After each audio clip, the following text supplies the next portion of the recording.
안녕하십니까. 통일나우의 이영아입니다. 한 주간의 통일 소식 브리핑에서 전해드립니다. 정동영 통일부 장관은 지난 17일 나상호 원불교 교정원장을 예방한 자리에서 다시 남북교류 협력의 역사를 열어젖혀야 하고 2026년을 새로운 평화공존의 원년으로 만들기 위해 비상한 각오를 갖고 노력하려 한다고 강조했습니다. 지난 16일 김남중 통일부 차관은 주요국 주한대사 및 국제기구 한국사무소 대표를 초청해 정책 설명회를 개최했습니다. 김남중 차관은 모두 발언을 통해 평화공존의 남북관계를 위해 신뢰를 회복하고 중단된 대화를 복원해야 함을 강조하면서 우리 정부의 평화를 위한 선제적 조치와 평화공존의 3원칙을 설명했습니다.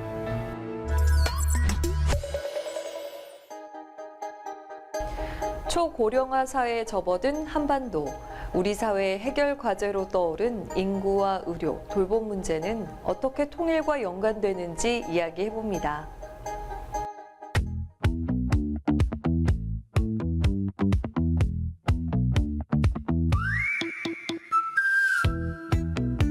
그만큼 늙음을 하나의 극복해야 되는 질병으로 바라보고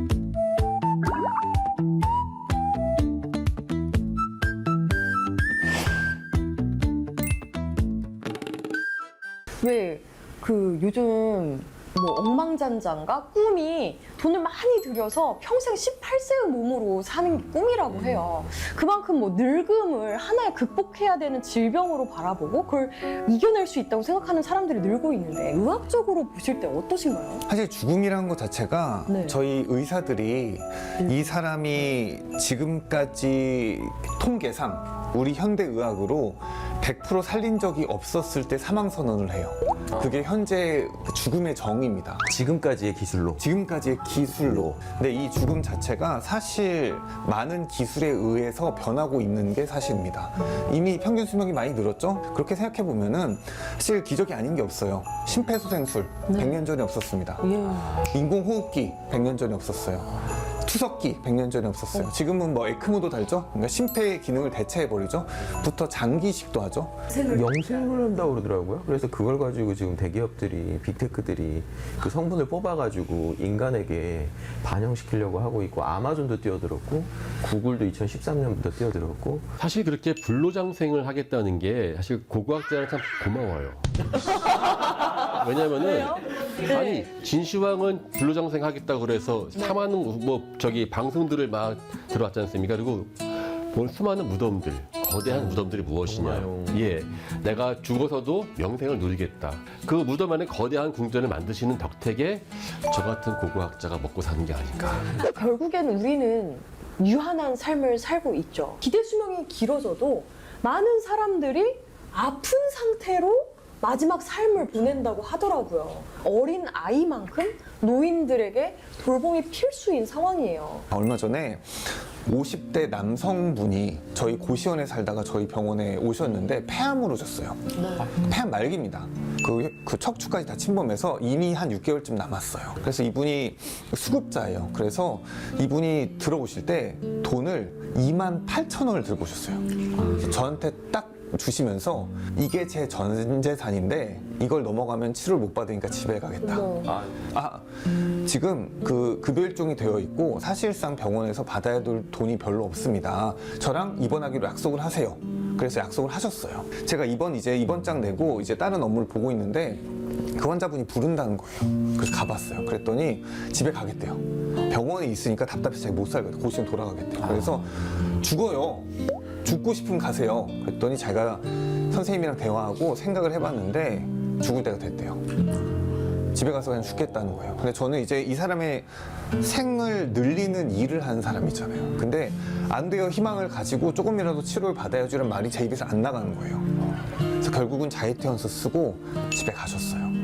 사실 근데 그게 좀 되게 안타까운 경우지만 저 어릴 때만 해도 80년대까지만 해도요 어디 병원에 계시다가 돌아가실 때 되면은 집으로 왔던 기억이 나요. 저도 한편으로는 제가 몇 달 동안 혼자 그 삑삑거리는 기계음 들으면서 있는 게 맞을까, 아니면은 조금 짧아지더라도 집에서 이제 마지막을 맞이하는가, 저는 후자 쪽이 더 좋은데 저는 궁금해요. 그게 뭐가 더 좋을지. 옛날에는 집에서 이렇게 돌아가시는 분들이 상당히 많았어요. 거의 집에서 돌아가시는 분이 병원에 돌아가시는 분보다 더 많았는데 지금은 95% 이상 병원에서 돌아가십니다.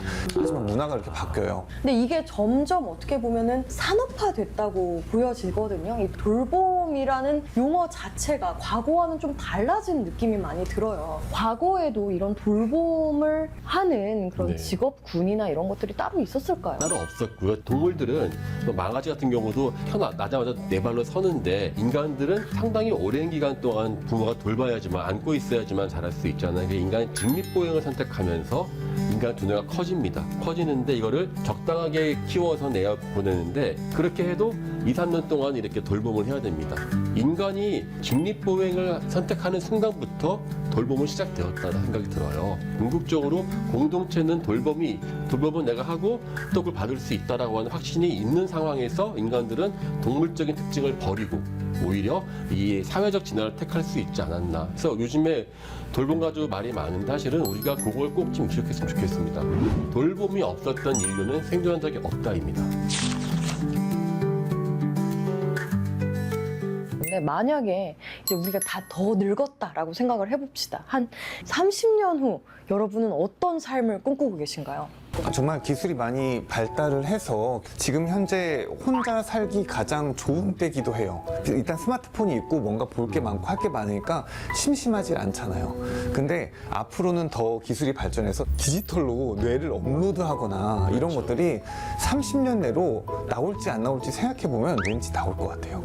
이 뇌가 지금 발달하는 게 AI가 발달하는 것과 그 원리가 똑같아요, 지금. 네. 우리의 뇌도 어떤 데이터베이스 하나가 모방하지 못할 이유가 없고, 그게 총체적으로 의식을 만들 수 있을까? 지금 못 만들겠지만 의식만 만들면 사실은 그게 나거든요. 그런 미래를 꿈꿔볼 수도 있을 것 같아요. 그게 사실은 사피엔스가 우리가 지금 과거 미래일이 아닌 게 없는 것을 믿는 특성이 있어요. 정확하죠. 예, 그래서 우리 심리학자문제 발견하다 보면요, 과거에 샤만들의 신상 나오거든요. 신상 오는 자기가 뼈에서 만들었잖아요. 걸어놓고 믿잖아요. 그게 나한테 모든 복을 줄 것으로. 빙하기 때 뭐 했습니까? 동굴 속에서 벽화를 그리고 자기가 신을 그려서 만들었지 않습니까? 그러니까 인간은 그 기본적 가상현실을 믿으며 살아왔어요. 그게 정말 인간이기 위한 최초의 시작이 없는 걸 믿은 거였죠. 우리가 문자 같은 건 사실은 그냥 글자의 배열일 뿐이잖아요. 네. 근데 뭐 3시 이러면 우리가 다 약속을 해서 이 3시라는 이 글자를 보고 3시에 모이잖아요. 그렇죠. 이게 그 우리 문명의 시작이고 언어의 시작이고 거대한 인류의 시작이고 역사의 시작이고 고고학의 시작이고, 이걸 다 잘 짚어주신 것 같아요. 네. 이제 북한은 어떠나요? 북한도 그렇고 통일이 고령화되고 있거든요. 네. 그래서 통일하면 북한의 젊은 세대를 수혈해서 전체가 젊어질 거다라고 생각을 하시는데, 북한도 마찬가지로 고령화가 일어나고 있어요. 네, 북한도 시장화라고 하는 것들, 그리고 경제가 어려운 환경 속에서 고령하고 넘어가고 있고, 평양 같은 경우도 그 노인을 돌보는 곳이 생겨나고 있어요. 네. 그래서 기술 발전이 돌봄을 어찌 보면 한 단계 업그레이드 시키는 것처럼, 우리도 또 통일이라고 하는 걸 좀 업그레이드 시키고 약간 돌봄을 해야 되는 방식으로 고령화 문제를 통일도 해결을 해야 된다는 생각이 좀 들었어요. 만약에 통일이 된다면 우리의 그 돌봄 문제가 이렇게 갑자기 확 해결되거나 그런 거를 기대하기는 좀 어렵겠네요. 지금의 고령화의 문제는 경제사회적인 문제일 수도 있다라고 봐요. 그래서 요새 AI나 로봇의 시대로 들면서 기본사회, 기본소득 이런 이야기들이 나오고 있는데, 돌봄이라고 하는 영역들을 기본사회의 한 축으로 가져오지 않는 이상은 이 고령화가 굉장히 슬픈 고령화로 갈 것이다. 이제 마인드를 바꾸고 로봇으로부터 지원을 받고, 그리고 온 사회가 소통을 하고 정서적인 교감을 이루게 되면 나를 먹더라도 유쾌하고 즐겁게 갈 수 있는데, 그래서 저는 한 축은 고령화라고 하는 마인드를 바꾸는 것이 굉장히 중요하다. 통일이 되어서도 마찬가지고, 두 번째 축은 기술이라고 하는 것들을 이 고령화를 어떻게든 서포트하는 방식으로 아이 돌봄과 그리고 노인 돌봄이라고 하는 것들을 채우고, 세 번째 축은 경제사회적으로 정부가 이 부분에 있어서 미리미리 준비하고 예방하고 해야 되지 않을까, 이 생각이 듭니다. 예, 모멘토몰이라고 하죠. 항상 이제 들뜨고 뭔가 성취가 있을 때 항상 죽음을 기억해라. 너무 우리가 그 죽음을 터부시하는 게 저는 좀 불만이긴 합니다. 왜냐면은 죽음은 언제나 우리 옆에 있는 거거든요. 죽음이라는 게 저희가 그냥 딱 0%다라고 이게 MBTI의 T처럼 딱 자를 수가 없는 거잖아요. 그 사이에는. 통일부는 우리의 일상과 맞닿은 통일 관련 주제를 가지고 다양한 디지털 콘텐츠 공모전을 진행했는데요. 시상식 현장을 다녀왔습니다.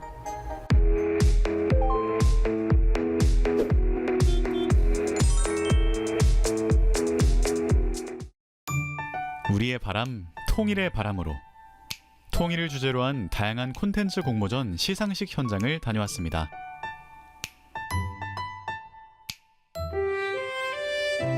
밝고 해진 고무신을 신고 오빠에게 인사하는 여동생. 가족과 헤어져 혼자 살게 된 오빠는 세월이 흘러 백발의 노인이 되었습니다. 내가 살던 곳. 통일이 되어 고향집을 찾는 이야기가 담긴 이 영상은 2025 통일문화 콘텐츠 공모전에서 대상을 받은 AI 영상입니다. 통일부는 광복 80년을 기념해 우리의 일상, 삶과 맞닿은 통일을 주제로 공모전을 진행했는데요. 국민 스스로가 통일에 대해서 생각해보고 그리고 각자의 시선과 감각으로 통일과 통일 미래와 평화에 대해서 표현해볼 수 있는 장을 마련하고자 이 공모전을 기획을 했습니다. 그리고 통일이라는 것이 어떤 특정한 정책적 주제가 아니라 어떤 문화적인 상상력과 공감의 언어로 풀어낼 수 있는 기회를 만들고 또 이 기회를 통해서 우리 국민들이 통일에 대한 이런 담론을 좀 확산시킬 수 있는 기회가 마련되는 것이 가장 저희 큰 목표 중에 하나입니다. 7개 분야에 걸쳐 1,200여 점의 작품이 출품, 1, 2차 전문가 심사와 감수, 대국민 온라인 투표와 공개 검증을 거쳐 66점의 작품이 수상작으로 결정됐습니다. 여러분 안에는 작지만 소중한 평화와 통일 미래의 씨앗이 움트고 있음을 봅니다. 우리 한 사람 한 사람의 상상은 힘이 없지만 많은 사람의 상상이 더하고 또 더해진다면 그 상상은 현실이 될 수 있다고 믿습니다. 그 아시아 국가권끼리는 비슷한 수화가 엄청 많은 거예요. 그래서 북한의 수화는 어떨까라는 그런 궁금증이 생겨서 그거를 찾아보는 과정을 이제 영상에 녹이게 되었습니다. 통일이 되면 이렇게 가까이 있는 그 친구들과도 많은 대화를 나눌 수 있겠죠?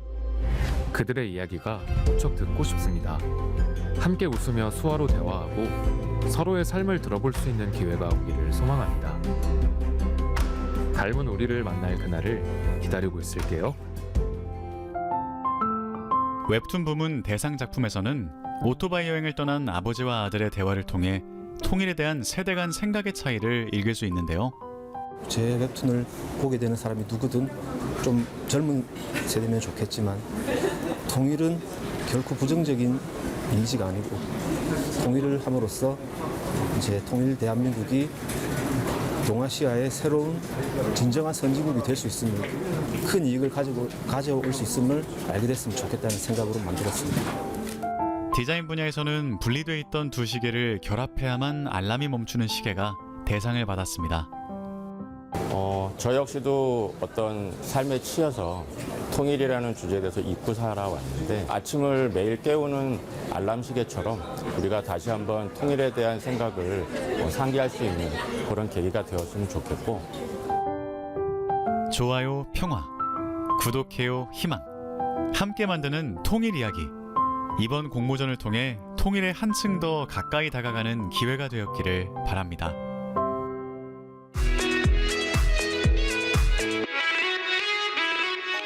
이상으로 통일나우를 마칩니다. 시청해주신 여러분 고맙습니다.